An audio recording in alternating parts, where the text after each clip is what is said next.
Nous souhaitons que ça claque dans la tête chaque monde, chaque haïtien. Aucune distraction, pas de machin. Aucune diversion, pas fait ULCC perdu focus.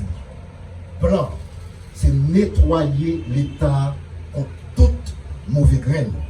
C'est travail ça que la loi baille ULCC pour le faire. Et garantit que moi-même, moi baille, c'est travail ça que ULCC a fait sans parti pris, sans mauvaise influence dans le chemin la vérité. L'ULCC est majeur et vacciné. Son directeur général que je suis l'est tout aussi. Je dis tout le monde que me connaît qu'il y a plusieurs dossiers que la société a une réponse là-dedans. Tant qu'on fait mieux, moi demandez-nous rester focus, sans pression, dans sérénité, dans chercher la vérité, enquêter au travail tête frette. Parce que il y a un dossier qui pile lourd parce que l'autre. C'est tout ça qui couvre tout le pays. Pas prendre en diversion.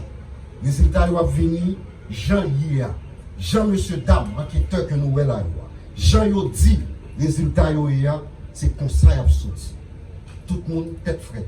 Dans pas longtemps, toute société a connaître qui Jean et qui ça réglé à qui Jean $50. Merci. Augustin, déféré au parquet en date du 23 septembre 2025. Le rapport d'enquête sur la gestion des avantages sociaux octroyés aux employés du Service national de gestion des résidus solides, SNGRS, via les cartes de débit pour la période allant de 2022 à 2025. Le rapport d'enquête mené à l'Université publique du Bas Artibonite de Saint-Marc, UBAS, sur les suspicions de cas de corruption impliquant l'actuel recteur de l'université, M. Hazard Wilfried. Le rapport d'enquête portant sur le projet de réhabilitation de la place publique de Ouanamètre. Le rapport d'enquête portant sur la gestion du marché communal de Ouanamètre. Et enfin, le rapport d'enquête portant sur la gestion du marché frontalier de Ouanamètre. À présent, Mesdames, Messieurs, après faire la cérémonie de remise du rapport d'enquête, pendant que le protocole va conduire le directeur général et les enquêteurs. Dans le nord-est, dont l'ancien maire de la commune de Ouanamètre et l'autre a rapport avec l'ancien directeur général de la télévision nationale d'Haïti. 3 autres dossiers sont acheminés aujourd'hui aux autorités de poursuite dans les juridictions de Port-au-Prince et de Saint-Marc. Et comme d'habitude, dans le souci de promouvoir et de faciliter le contrôle citoyen, mais surtout dans l'exécution des vœux exprimés à l'article 9 du décret du 8 septembre 2004, je rends public les 7 résumés exécutifs des rapports qui concernent la télévision nationale d'Haïti, le ministère de la Jeunesse, des Sports et de l'Action civique, le dossier des 10 millions de gourdes alloués à ce ministère pour la commémoration de la bataille de Vertières, l'université publique de Bas-Artibonite, la construction de la place publique de Ouanamètre, le marché communal, le marché binational à Ouanamètre et la gestion des cartes de débit au service national de gestion des résidus solides SNGRS. Déjà 63 rapports d'enquête produits par mon administration, traduisant ainsi une bonne santé institutionnelle et l'énorme investissement sans commune mesure des enquêteurs de l'unité de lutte contre la corruption. Encore une fois, l'ULCC offre la possibilité historique à la justice haïtienne de mettre de l'ordre dans la cité. J'en profite pour saluer les efforts titanesques de certains magistrats, tant assis que debout, qui par leur acte honorent la magistrature en sanctionnant ceux et celles qui pillent les maigres ressources de l'État. Je les invite humblement à continuer en toute indépendance. Cette performance sans précédent de l'ULCC dans l'histoire de la lutte anticorruption en Haïti ne saurait être possible sans le support technique et financier de nos partenaires, notamment l'Office des Nations Unies contre la drogue et le crime et aussi une volonté politique qui doit continuer à être renforcée. Pour terminer, Bamdine Clay, mesdames, messieurs les enquêteurs de l'ULCC, mesdames, messieurs de la presse, parlée, écrite, télévisée et en ligne, mesdames, messieurs.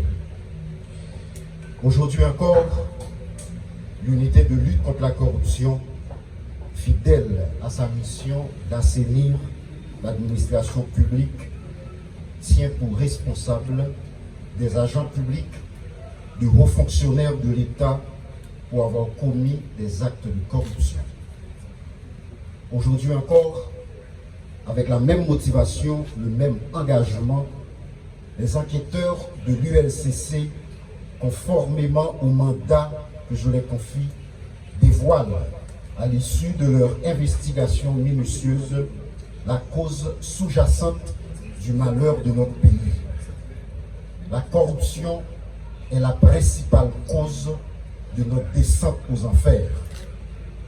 Nous le croyons fermement et c'est en cette conscience que nous avons décidé de sévir avec toute la rigueur de la loi contre les opérateurs de ce mal. Ce vendredi 26 septembre 2025 est un autre jour triste pour ce pays. Plus que des rapports d'enquête transmis aux fins de poursuites judiciaires, ces derniers mettent à nu un système malade, pourri, nourri par des fonctionnaires, par certains fonctionnaires véreux. Ils établissent comment des agents publics placés pour gérer et administrer efficacement les biens publics ont assauté les systèmes de défense de l'administration publique. Tandis que l'ULCC persiste dans ses œuvres salvatrices et courageuses avec constance et dans le respect de la loi, d'autres imaginent, inventent des scénarios visant à l'affaiblir. Je vous le dis solennellement aujourd'hui que cela ne marchera pas. L'ULCC que je dirige dans la conduite des enquêtes pénales avec le statut d'officier de police judiciaire ne cédera absolument rien.